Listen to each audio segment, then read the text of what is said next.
Hello friends, if you are searching how to recover deleted posts on Facebook on mobile, so try this method. Today in this video, we are going to tell you how you can recover deleted posts on Facebook. Only in some easy steps, all steps you can see on your screen. So let's get started. Launch the Facebook app on your phone or tablet.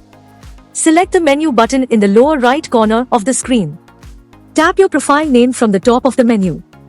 Tap the three-dot button next to the Edit Profile button on your profile page. Select Archive from the Profile Settings menu. Tap the Trash button at the top of the archive screen. Select the posts you want to recover and put back on your timeline. Once you've chosen your deleted posts, tap the Restore button at the bottom of the screen. Tap Restore when the verification message appears. And you are done. Only by using this method, you can easily recover deleted posts on Facebook on mobile. Hope you liked this video. If yes, please hit a like button and don't forget to subscribe our YouTube channel. Thanks for watching this video.